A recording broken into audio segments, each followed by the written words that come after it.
This is Marco Reus. This is Shinji Kagawa. This is Nuri Sahin. Hello, this is Jadon Sancho. And you're listening to the Yellow Wall podcast.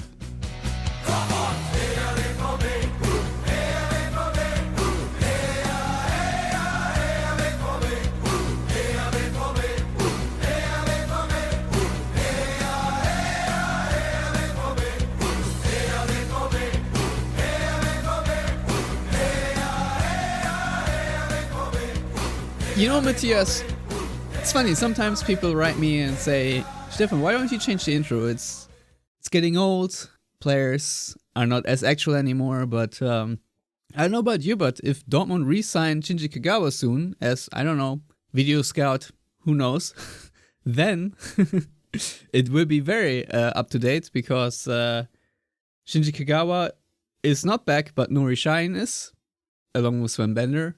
Jadon Sancho today was announced on a 6-month loan deal. So, plenty to discuss today, Matthias. Welcome to the show. And Happy New Year. Yeah, Happy New Year to you and all the listeners as well. And like I just said before we hit record, what is old is new again. And it's funny, whenever old players come back to a club, you know, Kika always does like those slideshows.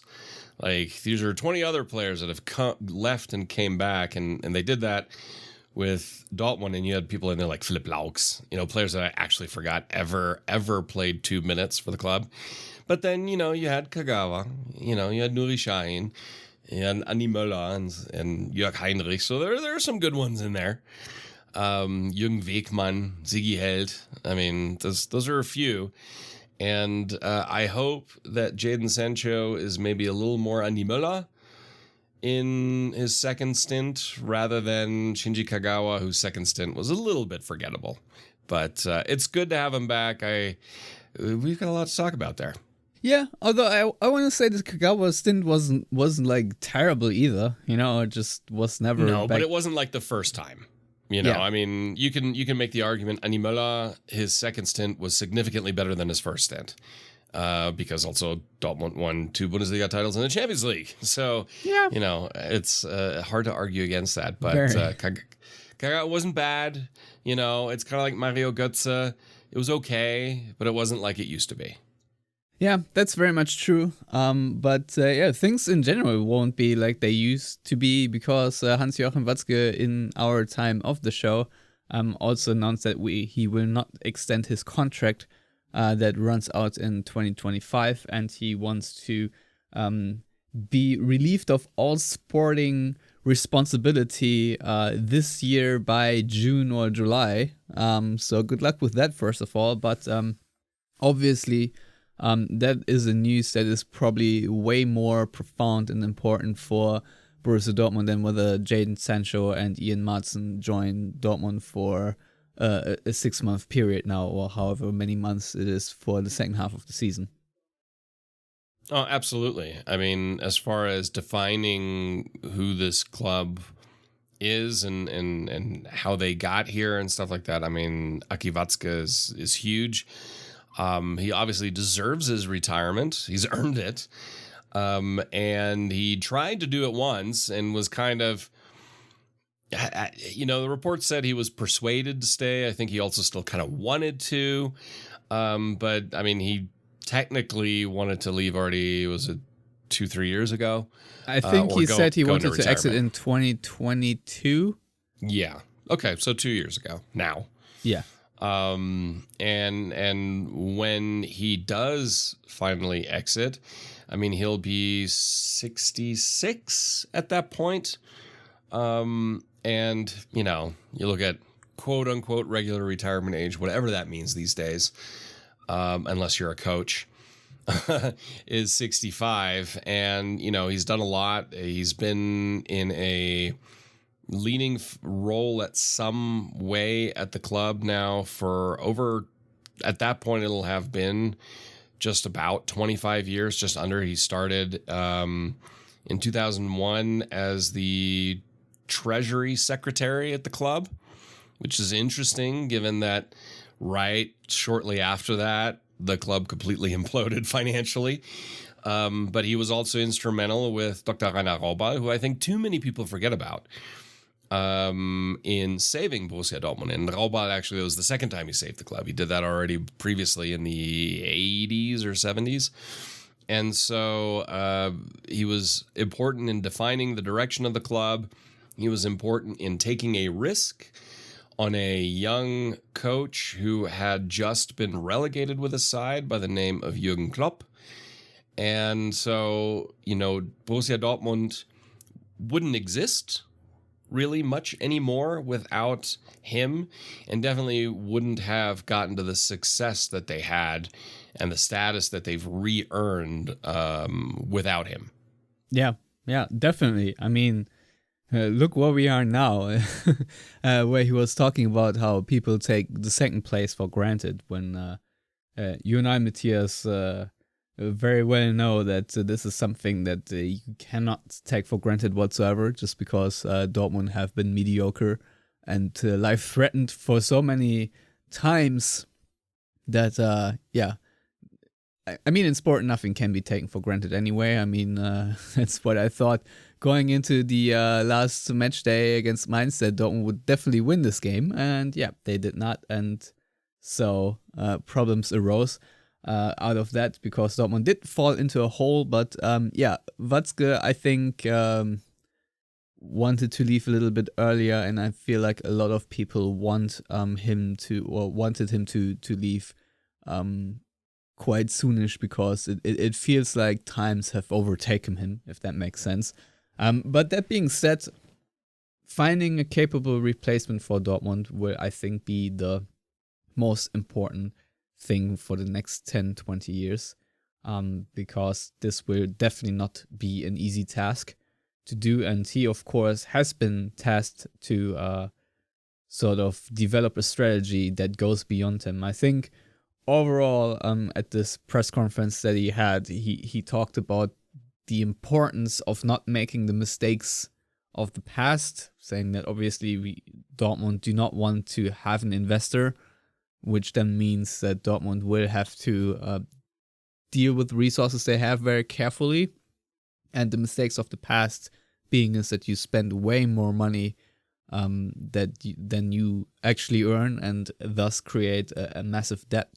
Dortmund currently, as far as I know, are debt-free, Matthias, even though the COVID years basically created a 150 million euro hole or something like this.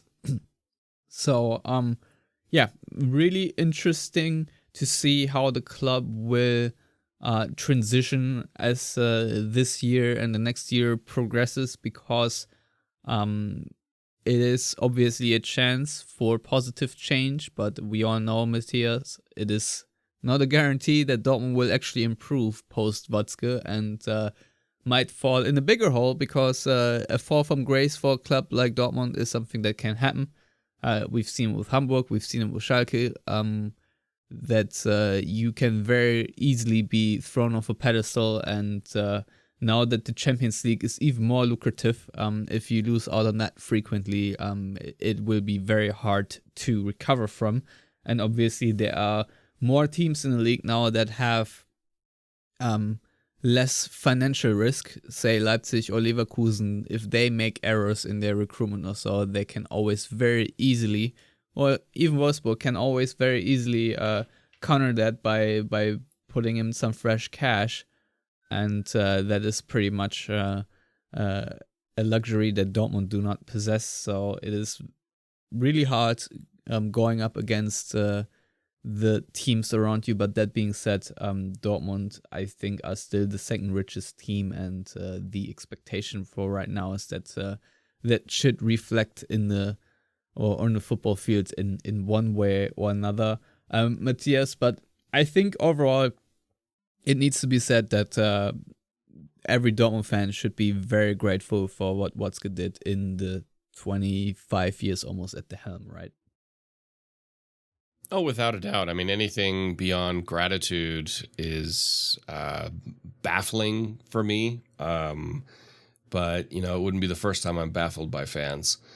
And a lot of Johnny-come-lately Dortmund fans don't even understand what the club went through in the last 20 years, and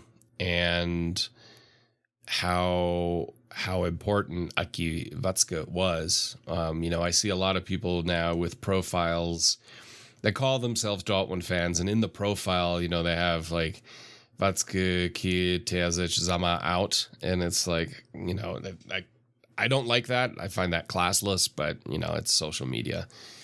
I don't think that's the place to look for class. No. So, no, he'll be missed. He's definitely earned his retirement, and I too will be curious to see where Dortmund go here. There are some extremely capable people in the Bundesliga at the higher echelons in club management. I'm looking specifically at the club positioned 3 points and 1 table spot behind Dortmund. Is that Frankfurt? Krösche? In Eintracht Frankfurt. They've made some very interesting deals even now in the winter transfer window. And overall, that is a club that was, they weren't next to financial ruin. They weren't near that, but they were in the Zweite Bundesliga, and they've really rebuilt. And in a very healthy, methodical manner. And so that is one that if I were Borussia Dortmund, I would really, really keep an eye on. I think clubs below that don't make sense, to be perfectly honest. Stuttgart, I think if you look above Dortmund in the table, obviously Bayern are out of it. Leipzig, we don't have to talk about. Leverkusen are in an odd position. I think this is a one, well, maybe not a one-season wonder, given that Alonso probably is not going to Real Madrid after the season, given that Ancelotti extended his contract. But with Stuttgart, got to wait and see if it's more than this one season, and they also have the Porsche money now. Whereas with Frankfurt, that's a different case to take a close look at. And even maybe a club like Augsburg. They're still here, and with significantly less at their disposal. So I don't know if that translates to Dortmund, though. That's true. I think Krösche at Frankfurt makes the most sense. Because Frankfurt has a very passionate fan base. It's a major city. It has a lot of pressure on the club to succeed given its past. It won the Europa League just 2 years ago. And so that there are certain parallels there. And that would be, when you look at a big club, because you'd want someone that has been at a big club and performed in building a club in a healthy manner. It's probably the best example right now, because I think Stuttgart's a little too early to tell. Yeah, for sure. And Stuttgart is a club in turmoil also quite throughout the recent years. So I feel like one season or half season of success, if we're honest, should not put them on the top of anyone's list, to be honest, because, as we say, the blind chicken occasionally also finds a seed. Poorly translated German idioms, but blind squirrel finds a nut. Yes, that's there you go. But I don't know. I don't think VfB Stuttgart are a great example of amazing management. So, but I don't know. I think I'm going to be a bit more in the observer role, because honestly, I do not have the expertise to assess who is going to be a great candidate to replace Hans-Joachim Watzke. Obviously, Tress and Kramer, who are now the Treasury Secretary, and I'm not quite sure what Carsten Kramer does exactly. I know he is basically the head of marketing or whatever, but I don't know what his current role is. I probably should have looked this up. They will probably play a significant role in taking over the more operative parts that Watzke is involved in. But that being said, I think that it's too soon to tell, because Hans-Joachim Watzke himself did not have many answers on how things will go forward, because the board basically asked him to develop a strategy paper, if you will, on and think through different scenarios of how his role can be not only succeeded but maybe restructured, if that makes sense. So yeah, obviously it will be a very big storyline for Dortmund replacing Watzke, but that all being said, the short term is not less important, because the Champions League next season will have a new modus, and with that there is way more prize money on the line. So Champions League qualification this season matters, I would say, even a little bit more than in previous seasons. Now Dortmund, due to their sheer footballing incompetence, have only one win out of their last 8 games in the league to show for, which means they are already 6 points off the top 4. Now, obviously, if things go well, 5th place might be enough to qualify for that Champions League, which obviously would be a huge break for the Black and Yellows. But that being said, you just mentioned Frankfurt. They are only 24 points off Dortmund. So are Hoffenheim and Freiburg. And I've not really watched the winter break friendlies, but if that's anything to go by, Dortmund will not anytime soon have a massive turnaround to play much better football. Now, that being said, I'm not quite sure where I want to go first. Player personnel or coaching staff? I think we're going to go coaching staff. Makes the most narrative sense. Yeah. We're like working down from executive suite to coaching bench to on the pitch. Exactly. So, according to the club, it was Terzich's idea to hire Nuri Sahin from Antalyaspor and Sven Bender from, I think, the German FA under 17. 19 or 17. I think 17. To plug them into his assistant coaching jobs, while Armin Reutersahn, I'm not entirely sure if he himself quit, if it was sort of an amicable decision, or Dortmund just wanted him out the door and communicated it nicely. Not quite sure how, but Reutersahn definitely is out. And so we now have a very young and inexperienced coaching staff. I don't even think that... I'm not sure. Is Nuri Sahin, does he have a license to even coach, to be the head coach? Not entirely sure, but it is obviously because they are, of course, 2 ex-players and 2 very prominent and important ex-players in Dortmund's more recent history. It is obviously an interesting dynamic. So I'm very intrigued to see what will come out of that. Matthias, when you first heard that Dortmund made this decision to hire both Bender and Sahin as their coaches, what was your reaction? Because I do remember Lars saying on Twitter that he will try to be positive about it, but that lasted like one friendly result, and then he laid it on thick. But before we get into that, maybe your reaction. I mean, one friendly. I mean, that's. I wouldn't put that at Sahin and Bender's feet just yet. No, they're absolutely at fault. So yeah. So I mean, reaction. I'm gonna call bullshit on this being Terzich's idea, because you may be hiring your replacement, and that's, nobody does that. Let's be perfectly honest. Nuri Sahin, who took over at Antalyaspor when he was still a player. So he was player coach. Kind of like Jürgen Klopp.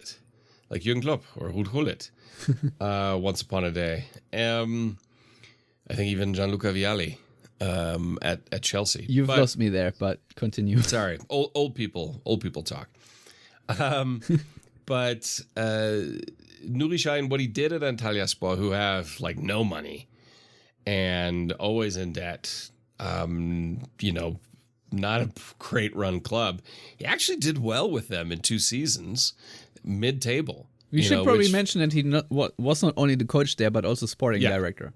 Also sporting. I mean, he had to do everything. Yeah, play, coach. Play, coach, find players. I mean, you want to talk about a baptism by fire. Taking over a nearly bankrupt, relegation-facing Turkish club, and they're like, here, do it all. You can be the captain too. And he did. I mean, 2 seasons, mid-table, I think 10th and 12th or 13th or something like that. They're still mid-table right now. I'll be honest. I don't know about the quality of the football that he played, but who cares? I mean, that's like, you want to talk about a fireman job. That's like drinking from the fire hose and trying to get it all done. So he has a lot of respect for me for doing that. I mean, that shows competency, because someone who's not competent, that would be more like Gary Neville at Valencia type levels of incompetency. So Nuri Sahin is obviously competent. He could obviously do it. His connection to the club and the fans, we don't have to go into that. That's very obvious.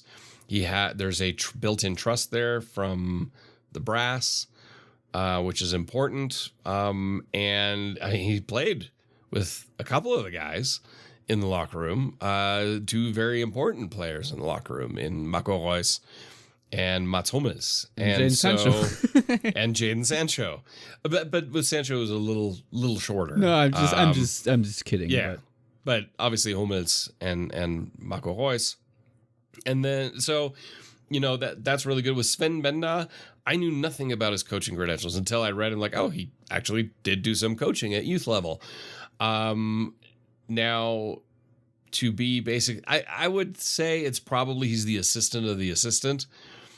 Nuri Sahin will probably be the more senior of the assistant coaches, given that he's actually done it at the professional level in very difficult circumstances. But that's a sounding board, especially those were top professionals, whereas Edin Terzic wasn't. He wasn't a player. He really not at any level of German football that I'm at least aware of. In the first or second Bundesliga. So and maybe I'm wrong, but I don't think I am. But that gives him legitimacy with the team, because I think that's the one area that has been reported quite often, that there were breaks between Terzic and Kehl, and breaks starting to appear between Terzic and the team. And bringing in Kehl and Sahin will automatically fix so much of that, because they also played with Sebastian Kehl. So there's a core there. I think the reason why I'm calling bullshit on this was Terzic's idea. It's because this significantly helps Kehl more than Edin Terzic, because these are Kehl's buddies too. And so I'm not going to say they hired Terzic's replacement, but if things continue to slide this month, and the league is kicking off again this weekend, oh boy, against Darmstadt, away at Darmstadt. Well, at least we can give Darmstadt the poison of their own, taste of their own medicine, because Borussia Dortmund is Borussia Darmstadt, as one of the recent episode titles. Well, but the thing is, if the slide continues here in January, before you get into the meat of the Champions League coming up again, Dortmund can pull the plug on Terzic and just slide Sahin in there until the end of the season, and you at least have someone there that has a connection to everything and has coaching experience. He's got as much coaching experience as Edin Terzic. Let's be honest. But is that good? I don't know. Well, it's hard to say, because obviously it's apples and oranges comparison. Terzic won a cup with Dortmund, so I mean he's got more success technically, and almost won the league. But you kind of have that stopgap, because I believe there was a very serious conversation about replacing Edin Terzic, and the conversation then ended with, we're not going to. Why? Because who are you going to replace him with? there's really nobody available that I believe will markedly improve Dortmund in a way that they want. All right. Here's a name for you. Yeah. What about Antonio Conte? He's not on the market. Okay. Again, that will significantly improve Dortmund. Antonio Conte, as an Inter fan, obviously what he did as Inter was great. At Tottenham, we won't talk about it because that was a freaking train wreck. He would not come to Borussia Dortmund for many reasons. Language, money, and he would immediately start complaining about you need to spend 100 million euros in the transfer market. So, I mean, that's a non-starter. There's really, like I said, there's nobody there that I think can improve the club significantly enough to warrant that type of upheaval.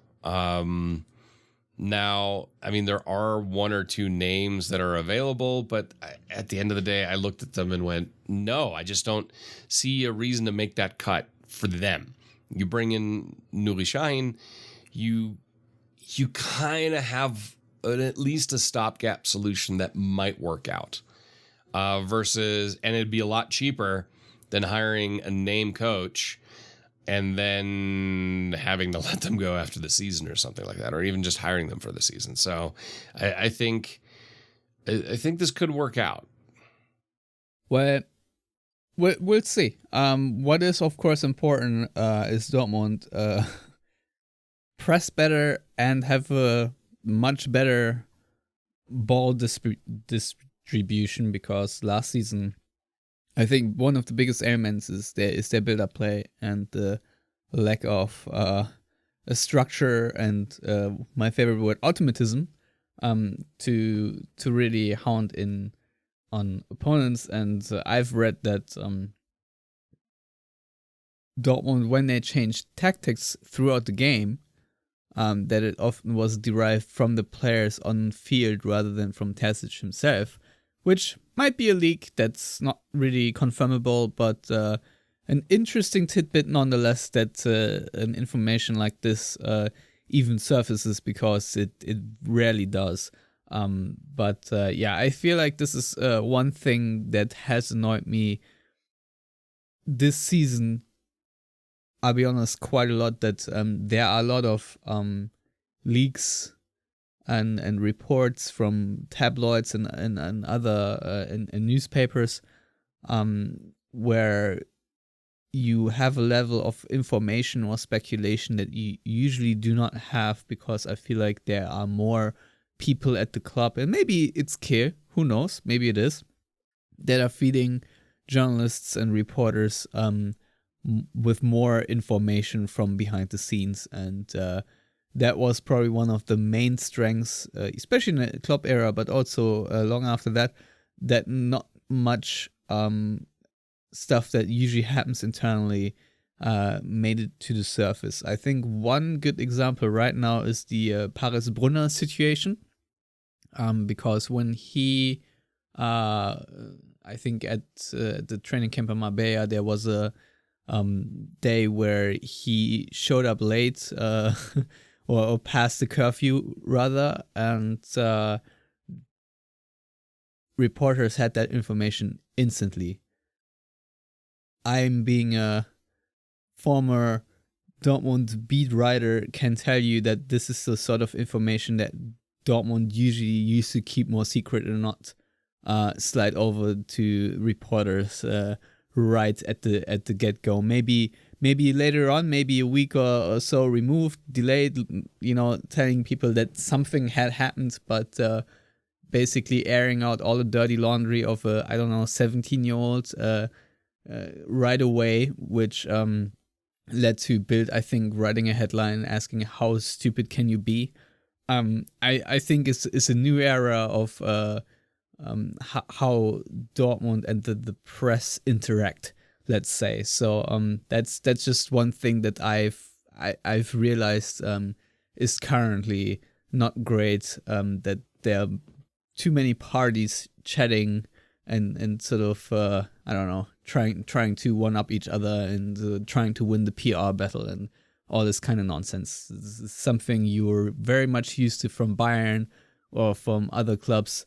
but Dortmund in recent years have actually managed to stay clear of that for the most part. I think we just had and that might just been made up by Bild, but the report said that Royce wanted to end Terzic's job. I don't know what to make of this, but I'm just saying there are many stories written. Anyway, Matthias, back to the actuality. So obviously Dortmund will play Darmstadt this weekend, and what I think is most exciting for most people is that Jadon Sancho has returned from Manchester United, and also very exciting for me personally is that Ian Maatsen is joining Dortmund on loan. As we are recording this, it has not been confirmed yet, but he has already been in Dortmund. He has passed his medical as far as I know, and he's also already trained with the team. They just haven't made it official yet, but I assume by tomorrow at the latest we will have some sort of official confirmation. But Matthias, let's talk about Jadon Sancho first. Obviously, you are a bit closer to the ongoings in the Premier League. So for people who have not paid too much attention to Jadon Sancho's career in a Manchester United shirt, maybe give a quick recap of why it hasn't worked out for him there and why he is now happy to be, quote, home. Erik ten Hag is a prick. There. No. Wow, yeah, don't give any more context. Thank you. Goodbye. No, Good night. that's Thank you for listening. Exactly. Until next at week. least that would be Jadon Sancho's analysis. No, I mean, Jadon Sancho, like, I mean, you think about it, Kagawa, Mkhitaryan, Sancho, don't go from Dortmund to Manchester United. It won't end well. The issues at Manchester United, initially Jadon Sancho's career there was okay. You know, it started off all right. He had some injury stuff and so on and so forth. And then Erik ten Hag took over. And ten Hag, I remember I talked to a very good friend of mine from the Netherlands when Dortmund were looking for a coach. This was pre-Marco Rose and the post Lucien Favre. And, I mentioned ten Hag to him and he said, you don't want ten Hag. You don't want him. So he's, you don't want him at your club. And when you look at what's happening at Manchester United, you can kind of see why. I mean, he is extraordinarily stubborn. He's an extreme disciplinarian by all reports and all accounts that I read. And, things are not good at Manchester United. And with Jadon Sancho was just one of a few who kind of fell into the negative spotlight of ten Hag. Part of that was some of his performances weren't great, but we know that from Borussia Dortmund that Jadon Sancho is a kind of guy who can drop the shoulders and, woe is me a bit, but under the right tutelage quickly regains his confidence. He's a confidence player. He's also someone who might show up late for training or and he's been known that. I mean, he's got a poor disciplinary track record. Now, towards the end at Dortmund, it was a little bit better. But, the thing that shocked me when I saw the press release, say Jadon Sancho's back, and they said he's 23, in my head, for some reason, I thought he was much older already. I don't know why, but the fact that he's still only 23 years old, I believe that he's younger than Donny Maatsen. And so, he's a confidence player. He needs the right environment around him. He needs to feel like the coach is on his side, and ten Hag just wasn't. And then Jadon Sancho did the one thing you can't do, and that is complain about the coach in public. And you definitely can't do it with ten Hag. He has no acceptance for it, and I understand that. I wouldn't have any acceptance for it either, especially when things are rocky. And then it just kind of escalated from there, and nobody backed down, and that's why he's now at Borussia Dortmund, in the hopes that he can kind of rebuild his confidence, rebuild his form, and honestly, outlast Erik ten Hag at Manchester United. That'll be the interesting question in this entire saga. He'd like to play for England in the summer. I don't see that happening personally. Also because I don't think very highly of Gareth Southgate. He kind of overlooks. He's fond of overlooking good players that aren't at the core in England, or Real Madrid. We'll leave that one there. Well, first of all, Jadon Sancho needs to perform well enough. He needs to perform. Yeah, that's the thing. I mean, it's on him to perform well, and then everything comes after that. I think part of it is to rebuild his form, rebuild his career in an environment where he feels welcome and loved. I think that's very important. I mean, you saw that video when they asked, where's his locker? He asked, where's Marcos? Like, he wanted to be next to Marco Reus. And that just shows him you could tell he's happy to be back. And I think that alone will help him a little bit. Now, you can't have too many pouty attacking players, and Dortmund right now have a few of them. And Jadon Sancho isn't going to make that any better. And we had talked about this a few months ago, I believe even.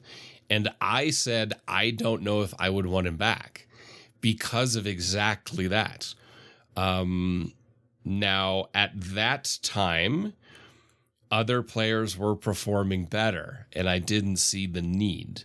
Now I can see a bit more of a need of a slightly more veteran Dortmund presence and add some depth, because there are just injury issues there. Adeyemi is injured and he's not playing well. Jamie Bino-Gittens always battles injuries. Marco Reus, you can't bank on him being healthy. Donyell Malen is going through a mini slump, even though not as bad as he was 12 months ago. Much better than he was 12 months ago. But, there are a lot of, and attacking players I know can be a little bit diva-esque at times. It's kind of like in the NFL, wide receivers are your divas.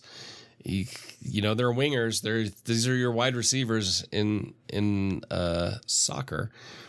And so it's great to have him back, but he really, really needs to improve and not undercut Terzic. He can't do what he did under Ten Hag.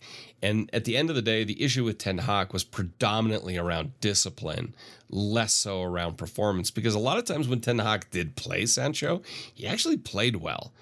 But it was everything off the pitch, and that's incredibly important to Ten Hag. And so, that's the main crux, and he can't pull that stuff now, because I don't think Dortmund will have any patience for that now either, given how precarious their situation is. Well, I think the good news is that him and Eden Terzic, Jesus Christ, aren't strangers. And so I think Jadon Sancho definitely knows what to expect from Terzic and vice versa. So I think they have found a way to handle these kind of things the last time, and I think Jadon Sancho, even though he's only 23, is probably intelligent enough to know that this is a massive break for him to reignite his career, because obviously it was not going great at Manchester United, and the fact that he hasn't really played now in 4 months, did he train with the team? I think not, right? He was sort of Trainingsgruppe 2. Yeah, he was excluded from all team activities. Yeah, so that is obviously a massive problem for a professional footballer, I would say. So reintegration for Jadon Sancho is going to be problematic, and obviously I don't want to be too ranty, but the fact that both these transfers took until the end of the very short training camp is far from ideal, and I hate it that we could not iron these out quicker. And that is certainly a criticism I will put at the feet of Sebastian Kehl, because he is squarely responsible for this. Obviously, it takes two to tango, and the other parties obviously are also involved, but nevertheless, it is in nobody's interest, really, because Chelsea and Manchester United, as far as I know, expect both these players back. And it would sure be helpful for those players to then also have a easy as possible transition to Borussia Dortmund.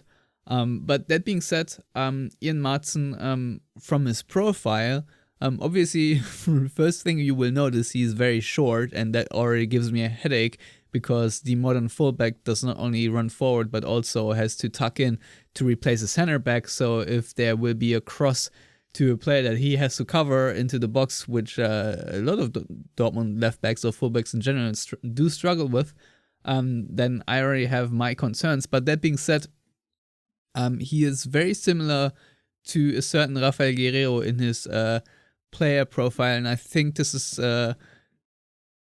I hope, a very positive for Dortmund, because they do need more connective tissue in that area of the field where, Dortmund's build-up often goes through the full backs, and then is often where shit hits the fan, so to speak. So if you have someone that is able to dribble inside a little bit more, etc., that would be helpful. Now, obviously, I do hope that he himself has a lot of healthy soft tissue, because he will need it, because as of right now, he is the only left back in the squad, really, and I do not want to see Nico Schlotterbeck play left back at any point this season. So, not quite sure, Matthias, if you have seen him actually play. I personally have not, but it is nice at least to have someone in that position who has been trained to play that position, because with Bensebaini being at the AFCON, this is very important for Dortmund to have him there, and I do hope that he already starts against Darmstadt on Saturday. I don't know when does this game start. Saturday, yeah. All right. I know I haven't seen Ian Maatsen much. I may have seen him on a loan deal lower down in the championship or something like that, but not really one that I noticed. I mean, if you look at Transfermarkt and you look at rumors, 3 in the top 10 rumors are all left backs for Borussia Dortmund, between Ian Maatsen, Fran Garcia, and Sergio Reguilon. Now the Reguilon deal is trending down, and I think that's pretty much not going to happen. Fran Garcia is trending up, and you never know. Could be, and I wouldn't be opposed to having 2 players, even if 2 players on loan, because the risk then for the club is lower, and you can possibly add one of them permanently if they perform without the pressure. The advantage of the Bensebaini deal was that it was just, there was no transfer fee. So it's not like a Nico Schulz type deal where there was a lot of money attached to it. It's wages. His wages are manageable. Well, but you have to factor in a lot of prize money, like Champions League qualification, so because you have a shitty left back and don't get good results. Yes, but I'm just saying, like, the risk for Dortmund is relatively low if they go down this route, because they're not losing a ton of money either way. So I like this deal for Maatsen. I don't know too much about him. I know he's more creative.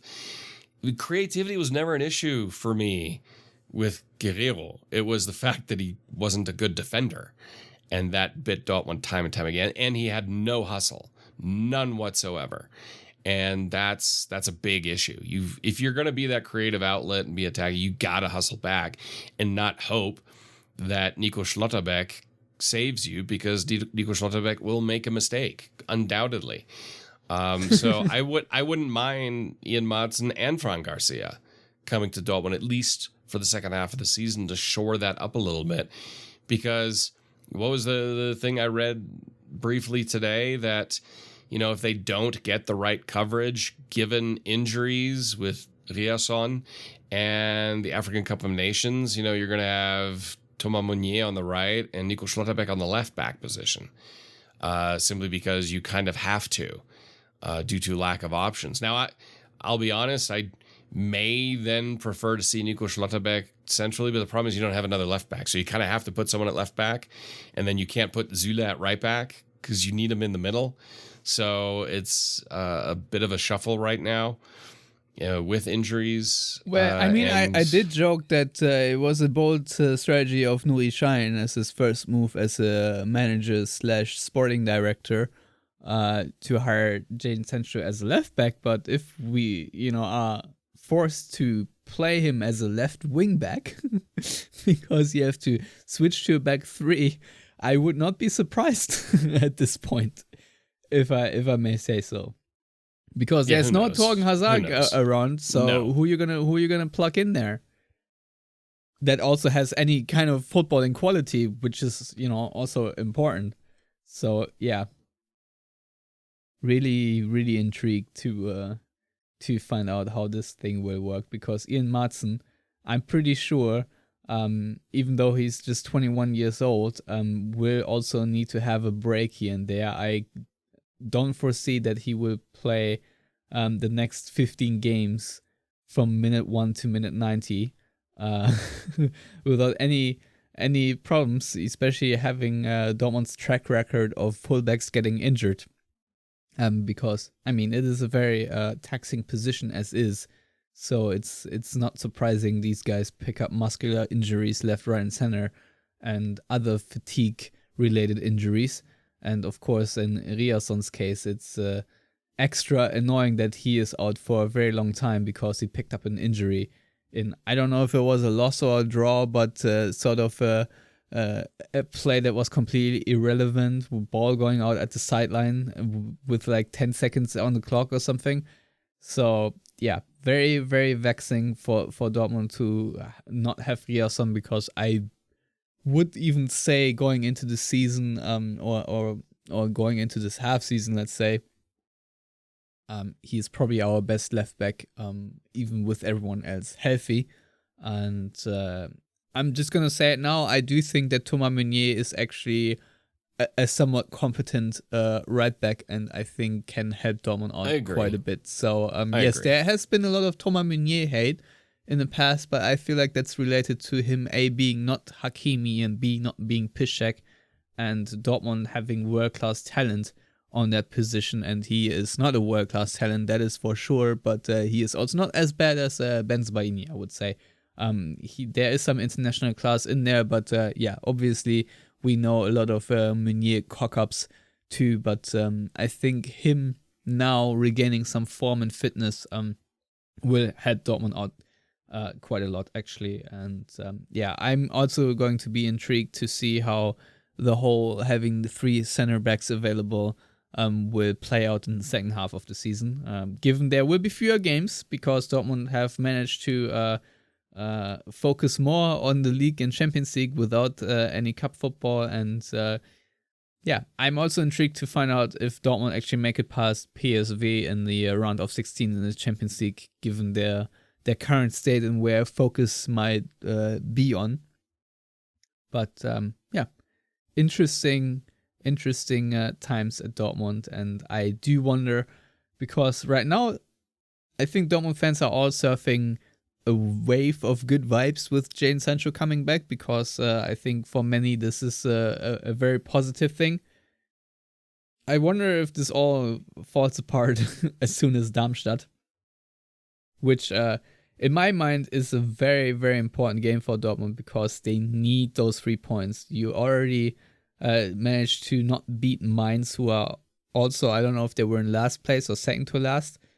But yeah, this is for Dortmund now very important to get those 3 points, because there is literally no room for error anymore. And the next 2 games are against Darmstadt and then away to Cologne, who are 18th and 17th. So the next 4 games are all teams that are on paper relegation candidates. I know Heidenheim are in 9th place right now and are playing a decent season, but given their budget, I would add them in too. And of course, VfL Bochum will always be a team that struggles in the Bundesliga, just given their resources. So I think Sebastian Kehl is on record saying that January will be Dortmund's month. They have 3 games in that month, and they need to win all 3. And I would go as far as say they will need to win the next 4 games. Whether they actually be able to pull it off, I'm not quite sure. But that is certainly my expectation going into this stretch, because Dortmund just need those 12 points direly. Matthias, I don't know if you want to give any more detailed preview on Darmstadt, since this is your favorite team and club. But I think it is fair to say that they have altered their playing style a little bit. It's not Dirk Schuster's yes Darmstadt, because I was in Dortmund when Dortmund lost to Dirk Schuster's Darmstadt. No, I think that was a draw. Or a draw, yeah. Sorry. It felt like a loss. Felt like a loss. They lost in Darmstadt, though. Exactly. No, I expect them to win. They have to win. Anything other than 3 points is a failure. It's last team. Darmstadt are not good. If Dortmund have any aspiration to not completely suck, this is a must-win. Now, it is a Saturday night game in Darmstadt. It's cold in Germany this weekend. It's winter. That's the kind of weather and situation that tends to favor teams like Darmstadt over teams like Dortmund. So it's not going to, obviously, there's no such thing as an easy Bundesliga match. It's going to be overtly physical is my expectation. And it'll be a question on how Dortmund react to said overt physicality. But I expect a win, and anything less. And man, the pitchforks are going to be out for Terzic right away. I mean, it's like if they're not, and it's not just about winning. You need to win well. Well, here's my prediction. Even if Dortmund win this game, there's no way they're going to win well. There's just no way they're going to be playing well enough. The problem, again, the situation isn't speaking in their favor, and I'm going back on like 30 years of Dortmund history here. A winter away match against an uncomfortable side under the floodlights. Dortmund never does well in a situation like that. I don't care if the coach is Klopp, Hitzfeld, or Terzic. It's always been a struggle for Dortmund. I think there was the odd cup game against Holstein Kiel or so, where the pitch was entirely frozen. They won easily 3-0. I'll give you that one. But this isn't that. So, and it's a different confidence situation. It's a different confidence situation. But again, Darmstadt also are not in a good situation. So, yeah, you have to win it. I mean, at the end of the day, Stefan, I'll be honest, as long as Dortmund come away with 3 points, I will be happy, but I'd like them to play well. I just went on FBref to see if Darmstadt are leading the league in long passes, and they do lead the league in attempted long passes, which are passes longer than 30 yards. But Dortmund are leading the league in completed long passes, which is also not great. And that goes back to a rant I had about a month ago. Yes, because in attempted long passes, Dortmund are, I think, 6th right now or 7th. They have only played 2 fewer or attempted 2 fewer long balls than Mainz. Excuse me, than Bremen. No, I'm once again 1 row below. But it is atrocious. Dortmund have attempted 1,264 long passes and completed 809 of those, which is good in terms of completion rate. But it's funny that Leverkusen and Bayern both have a higher long passes completion rate, while Bayern and Leverkusen are both the teams with the fewest attempted long passes, and that, I think, describes quite well the gulf in footballing quality and tactical acumen of these two teams compared to Dortmund. I will lean on the latter more than the former. I mean, I know I see a lot of this is, people saying this is just a really bad team. It's not. I reject that wholeheartedly and completely. And I'm pissed off again now. So you did achieve that. But for me, that's tactical acumen 101. It's a coach with a limited bag of tricks, and it is a situation of desperation. I'm too scared to lose, so we're just gonna try to not do that. And that's what that says. And this Dortmund team and these players are not built for the long ball. I mean, if anything, Terzic would then go to one of those teams. Dortmund aren't built for that. These players aren't. That's not their mindset. That's not how they thrive and play better. But on this question, though, do you think you can play a very good ball circulation style with a lot of short passes when you have Emre Can and Sabitzer or Can and Özcan, or whoever in midfield, because I think there are some caveats to that, if I'm entirely honest, because I think the players currently in Dortmund's heart, the engine room, whatever you want to call it, do not quite have the footballing quality to entirely pull this off. I do believe that there is a certain lack of footballing quality, but that being said, I still do agree with your opinion that you should be able to play the style in a more successful way than Dortmund are currently executing it. Well, I think one of the main things you would have to do is you pull a creative player into that engine room, and the fact that Terzic doesn't do it drives me up the freaking wall. Well, it's funny. When I play FIFA right now with Dortmund, I have a 4-1-4-1 system, and I have a double 8 with Reus and Brandt basically in front of a lone holding midfielder. Yes. And the thing is with Sabitzer, I've seen him do it at Leipzig. I've seen him do it. He is more than capable of playing that type of football. You know, Salih Özcan, that's not his role. He is a ball recycler, and that's okay. You do need that. And Emre Can, when he's not trying to do everything at the same time, he can move the ball well, at pace and with technique. He's done it.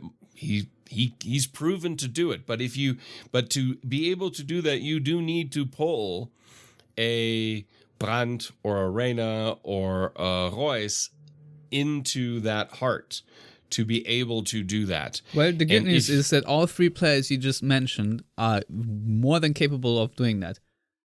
Reus is a strategist. Yes. Brandt certainly is, and Gio Reyna, 100% confidence in him playing the number 8 role if he was trusted with it. And there you go. I do wonder if the addition of Nuri Sahin helps Emre Can, because I do think, not just because of their Turkish roots, but I do think they are somewhat on the same wavelength, because they are similar in the position they play and similar in, I don't want to say character, but you know where I'm getting at. I do believe that I know for a fact that they have talked about each other in such positive light often enough that I believe that they have a sympathy and admiration for each other. And I think this is always a good basis for a work relationship. I agree. Nuri Sahin can teach Emre Can a little bit more about patience and control, and Emre Can can teach Nuri Sahin how to kick a penalty.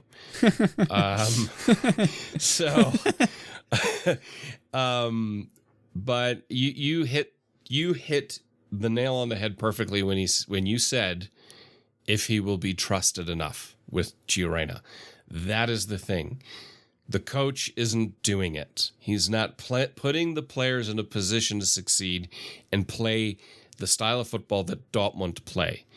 And if he keeps on putting those players, Reus, Reyna, if he ever plays Reyna, even though I have my question marks with Gio Reyna or Julian Brandt, far up the pitch, but they never get the ball. And the only way you think you can get the ball to them is by hoofing it to them, even though that is not how those players thrive. That you have what we have right now. Pull one or two of those players into that central midfield in a 4-1-4-1 system like you talked about, Mr. FIFA. And one, you will have stability, because I think if you put Can or Özcan as that 6 role, you have stability. They can do that role, and they can do it well. And you can circulate and recycle the ball and possession properly with some pressing resistance. Because Reus and Brandt have great pressing resistance. That's the other thing.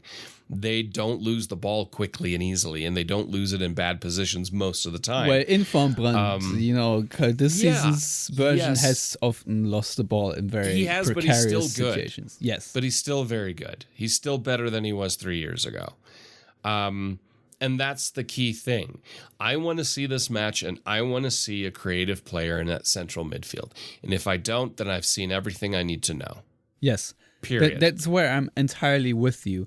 And in the case of Gio Reyna, I think it's very interesting that he now has switched agency, right? And I think it's not that hard to read the tea leaves that he probably wants to leave Borussia Dortmund sooner rather than later, because the playing time he's receiving right now is doing nothing for his career. And that is very unfortunate. Obviously, there are a lot of factors why Gio Reyna so far has not made the complete breakthrough.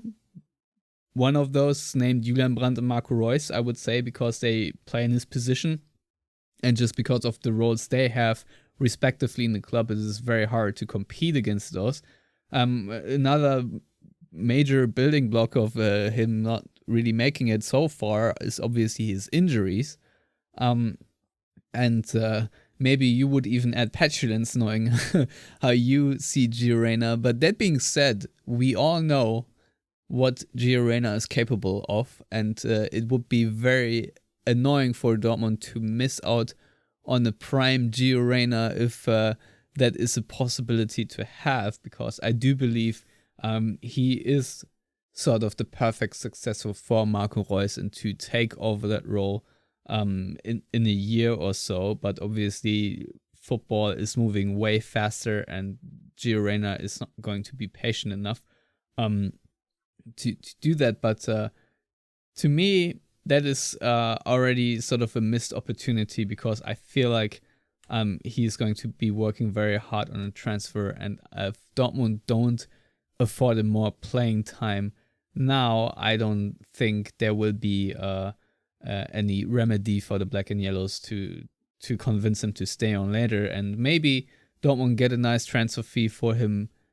I don't know, but right now I'm ruining a little bit the chances missed with Gio Reyna in the team, because I know he is a very capable player, and he is a bit of unfulfilled potential yet. So my hope is that somehow he manages to implement that a little bit more this season. But I'll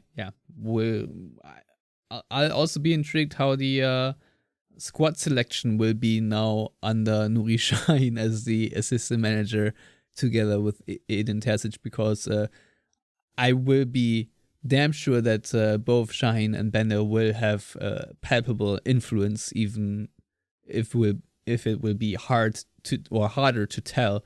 But I'm sure there will be a visible difference in like 2-3 months of what Dortmund is now. At least that is my hope, because if there isn't, then all hope is fairly lost, and then maybe we need to give Conte a call after all, or someone else entirely.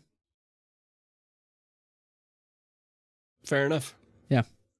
But those are my 2 cents on Gio Reyna. This is sort of a do or die situation, I think, more for Dortmund than for Reyna, because I think Gio Reyna will be fine as a footballer going forward when he maybe goes to a different team in a different league or wherever. But I really hope that Dortmund can make the most out of his potential, at least in the time of him still being here. And then we'll see how things continue. But I think for now, that wraps it up quite nicely. It was definitely an interesting discussion, and I can't. Well, actually, I wouldn't mind if the season restarts in like a week or so, just for my own mental health, you know. But I think it's time to wrap it up. So, Matthias, if you have any last thoughts, be my guest. Well, to quote a good friend of mine, don't screw it up. I mean, that's what I got for Dortmund here. You better win the next 3 Bundesliga matches. That's all I'm saying. Oh, otherwise, it's gonna get really incredibly uncomfortable. Yeah. By the way, we just had a lot of old people talk. That reminds me, Matthias, you have any words on Franz Beckenbauer passing? Because I feel like this is significant enough to at least mention. Well, if you think about it, I believe within the last 6 months, the footballing world has lost Bobby Charlton, Mario Zagallo, and Franz Beckenbauer. And those are 3 transformative players, and 2 of them transformative coaches as well. With Beckenbauer, I know he was from Bayern, but I mean, born and bred Münchner, even though he grew up an 1860 fan, and the famous getting a slap on a playground basically made him a Bayern fan, and the rest is history. For me, inarguably the greatest German footballer of all time, respected worldwide. And that to me always says a lot when your opponents, you think about Italy in the 70s, England in the 60s and early 70s, respected him immensely. He was, he won a World Cup as a player. He won it as a team chef, as a coach. He didn't have the licenses.